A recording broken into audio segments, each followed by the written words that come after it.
తస్సదియా ఇంటింటి రామాయణం సీరియల్లో అవని క్యారెక్టర్ ని లేపడం కోసం ఆ డైరెక్టర్ రోజుకో జాకీ పెడుతూ ఉంటాడు. ఇప్పటి వరకు లేపింది ఓ లెక్కైతే ఈ రోజు ఎపిసోడ్ లో లేపాడయ్యా బుర్ర పాడంతే. మాటలు లేవు, మాట్లాడుకోవడాలు లేవు. రెండు జేబుల్లోనే కాదు, ఎక్కడ పడితే అక్కడ చేతులు పెట్టుకుని నడుచుకుంటూ వెళ్లిపోవడమే అనేట్టుగా ఉంది నేటి ఎపిసోడ్. ఎటువంటి తెడ్డమంటూ అవనికి చెరో పక్క చుక్కలు చూపిస్తున్నారు పల్లవి, శ్రియలు. నిన్నటి ఎపిసోడ్ లో టీవీ గురించి రచ్చరేగింది. ఈ రోజు రాత్రి ప్రసారం కాబోయే ఎపిసోడ్ లో ఏమైందంటే, టీవీలో పెద్దగా సౌండ్ పెట్టుకుని డాన్స్ చేస్తూ ఉంటారు శ్రియా, శ్రీకర్లు. దీంతో కమల్ వాళ్ల గదికి పవర్ కట్ చేసేస్తాడు. ఇల్లు మొత్తం పవర్ ఉంది, మా గదిలోనే పవర్ పోయింది, ఏమైందో చూడు కమల్ అని అడుగుతాడు శ్రీకర్. మా గది మా టీవీ అని అన్నారు కదా, మీకోసం నా నిద్ర ఎందుకు చెడగొట్టుకోవాలి అంటూ దుప్పటి ముసుగు తన్నేస్తాడు కమల్. దాంతో చచ్చినట్టు వచ్చి ఆ గదిలోనూ ఊపిరాడక దోమలతో కుట్టించుకుంటూ ఇబ్బంది పడతారు శ్రీకర్, శ్రియ. ఇల్లు గడవడమే కష్టంగా ఉంది, ఇక దీపావళి పండుగ కూడానా అని బాధపడుతూ ఉంటారు రాజేంద్ర, పార్వతి. ఇంతలో అవని వచ్చి, నేనుండగా చింతెందుకు దండగా అంటూ ఇంట్లో వాళ్ళందరికీ బట్టలు కూడా తీసుకొచ్చా అని అంటుంది.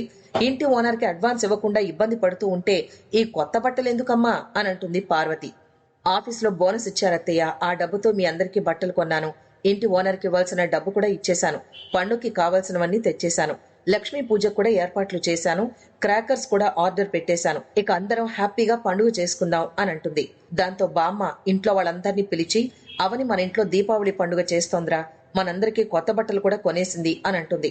దాంతో పల్లవి, శ్రియ చెరో పక్క తగులుకుంటారు. మింగడానికి మెతుకు లేదు గాని మీసాలకి సంపెంగ నూనె అన్నట్టుగా ఉంది మన పరిస్థితి. అక్కడ హౌస్ ఓనర్ వచ్చి అడ్వాన్స్ కట్టలేదని నానా మాటలు అంటే ఉంగరం తీసిచ్చింది. ఇప్పుడు పండగ చేస్తుందట, గొప్పల కోసమే కదా అని అంటారు పల్లవి, శ్రియ. అవనికి ఎప్పుడేం చేయాలో బాగా తెలుసు అని అంటాడు అక్షయ్. రేయ్, ఇక ఆపండ్రా, పండుగ పూటైనా సంతోషంగా ఉండండ్రా, ఈ గొడవలు ఆపేయండి, అవని బాకీలు తీర్చేసింది, ఈ ఒక్కరోజైనా ఏ గొడవ లేకుండా పండుగ చేసుకుందాం, లక్ష్మీ పూజ కోసం అందరూ తలంటుకుని నలుగు పెట్టుకురండి అని అంటుంది బామ్మ. దాంతో ఎవరి మొగుళ్లకు వాళ్ళు నలుగు పెట్టి స్నానం చేయిస్తూ ఉంటారు. ఇక 4 జంటలు కలిసి సాంగ్ వేసుకుంటాయి. ఆ తర్వాత అవని ప్రతిరోజు లాగానే పల్లవి, శ్రీలతో తిట్లు తినే కార్యక్రమానికి తెరతీస్తుంది. మీకోసం బట్టలు కొన్నాను తీసుకోండి అని అంటుంది. ఈ బట్టలు పెట్టే విషయంలో అవని చీవాట్లు విని వారం కూడా కాలేదు. ఆమె జాబ్ లో జాయిన్ అయిన తర్వాత ఫస్ట్ మంత్ శాలరీ వచ్చిందంటూ అందరికీ బట్టలు కొంది. అప్పుడు ఇంత చీప్ చీరలు మేం కట్టమంటూ అవనికి చీవాట్లు పెట్టారు పల్లవి, శ్రియ. ఇప్పుడు మళ్లీ అదే సీన్ రిపీట్ అయింది. ఈ కలర్ నచ్చలేదు, రేటు నచ్చలేదు, డిజైన్ నచ్చలేదు అంటూ నానా వంకలు పెడతారు పల్లవి, శ్రియ.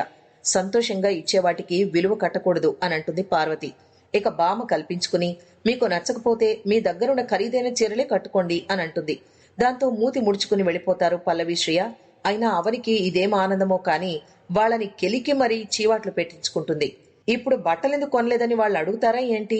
ఆ పెంటపై పదే పదే రాళ్లు వేస్తూనే ఉంటుంది అవని. ఆమెకు అదో తుత్తి. ఇక లక్ష్మీ పూజ మొదలు కావడంతో పల్లవి, శ్రియ లక్ష్మీదేవి రూపుల్ని తీసుకొచ్చి పంతులు చేతిలో పెడతారు. మరి పెద్ద కోడలు రూపెక్కడా అని అడుగుతారు పంతులు. దానికి అవని, తీసుకురాలేదండి అని అంటుంది. రూపు లేకుండా లక్ష్మీ పూజ ఏంటి, ఆ మాత్రం తెలీదా? ఆ మాత్రం తెలియకుండానే హడావిడి చేస్తున్నావు. లక్ష్మీదేవి రూపు లేకుండా లక్ష్మీ పూజ చేసినా చేయకపోయినా ఒక్కటే. కొత్త బట్టలు అది ఇది అంటూ పొద్దున్నుంచి నీ బిల్డప్లు చూడలేక చస్తున్నాం. అంతలేదు ఇంతన్నావు, చివరికి రూపు కూడా తేలేదు అని క్లాస్ పీకుతుంది పల్లవి. రూపు కొనాలంటే డబ్బు ఉండాలి కదా అని అంటుంది పార్వతి. లేకపోతే లేనట్టుగా ఉండాలి కానీ ఈ బిల్డప్లెందుకు మరి అని అవమానిస్తూ ఉంటారు పల్లవి, శ్రియ. అప్పుడు వస్తుందయ్యా సీను. ఓడి అమ్మ మామూలుగా ఉండదు. అవని అంటే ఎవరు మేడం? మీకు లాటరీలో లక్ష్మీదేవి రూపు గిఫ్ట్ గా తగిలింది అని అంటాడు. ఈ మధ్య లాటరీలో లక్ష్మీదేవి రూపులు కూడా ఇచ్చేస్తున్నారన్నమాట.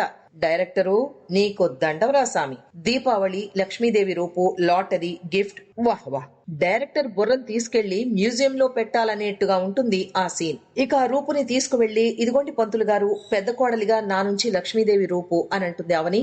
ఇప్పుడు మాట్లాడకండి, ఆ లక్ష్మీదేవికి ఎప్పుడు ఎవరి దగ్గరికి వెళ్లాలో బాగా తెలుసు. ఇప్పటికైనా మీకు తెలిసిందా అని తగులుకుంటుంది బామ్మ. ఆ తర్వాత పూజ ప్రారంభమవుతుంది. ఇల్లు మొత్తం దీపాలు పెట్టుకుని అవని నేతృత్వంలో హ్యాపీగా పండుగ జరుపుకుంటారు. అంతా హ్యాపీగా ఉంటే అది ఇంటింటి రామాయణం సీరియల్ ఎందుకు అవుతుంది? ఇంటికి దీపాలు అవసరం లేదు, మా వదిన చిరునవ్వు చాలు అని కమల అనడంతో పల్లవి, శ్రియకు కాలిపోతుంది. వీళ్లు అవనిని జాకీలు పట్టి లేపుతున్నారంటూ పెంట పెట్టేస్తున్నారు. అదేంటో రేపటి ఎపిసోడ్ లో చూద్దాం.